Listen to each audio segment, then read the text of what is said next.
Welcome to Radhika's kitchen. இன்றைக்கி பூசணிக்காய் அல்வா எப்படி செய்யுதுன்னு பார்க்கலாம் வாங்க. அதுக்கு தேவையான பொருட்கள்: 1 kg பூசணிக்காய் தோல் சீவிட்டு திருவி எடுத்து வச்சுருக்கேன், 300 கிராம் சர்க்கரை, 100 ml நெய். இப்போ எப்படி செய்யுதுன்னு பார்க்கலாம் வாங்க. ஒரு கனமான பாத்திரமாக எடுத்துக்கலாம். அதில் 100 ml நெய்யை ஊற்றிட்டு நம்ம திருவி வச்சுருக்க பூசணிக்காய் சேர்த்துட்டு அடுப்பை மீடியம் ஃப்ளேமில் வச்சுட்டு கைவிடாமல் கிளறி விட்டுட்டே இருக்கணும். பூசணிக்காய் வேகிறதுக்கு 35 நிமிஷத்துக்கு 40 நிமிஷம் ஆகும். இது ஒரு டைம் நீங்கள் செக் பண்ணிக்கோங்க பூசணிக்காய் வெந்திருக்கான்னுட்டு. நம்ம சர்க்கரை சேர்த்து பேருக்கு பூசணிக்காய் வேகாது, அப்புறமா டேஸ்ட் நல்லா இருக்காது. பூசணிக்காய் நல்லா வெந்திருக்கான்னு பார்த்துட்டு அதுக்கப்புறமா தான் சர்க்கரை சேர்த்திக்கணும்.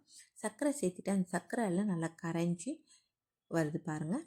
இப்போ கரைஞ்சி வந்த பிறகு அது கெட்டி ஆகிட்டே வரும். உங்களுக்கு அந்த தண்ணி இந்த சர்க்கரை எல்லாம் கெட்டியாகும். இதோட சேர்த்து நல்லா மிக்ஸ் ஆகும். அது வரைக்கும் நம்ம கிளறி விட்டுட்டே இருந்து இறக்குனிங்கன்னா சூப்பராகிடும். நம்ம சர்க்கரை போட்டு ஒரு 15 நிமிஷத்துலேருந்து 20 நிமிஷம் செய்கிறதுக்கு ஆகும். கைவிடாமல் கிளறி விட்டுட்டே இருக்கணும். அவ்வளோதாங்க, சூப்பரான நம்மளோட பூசணிக்காய் அல்வா ரெடி ஆகிடுச்சு.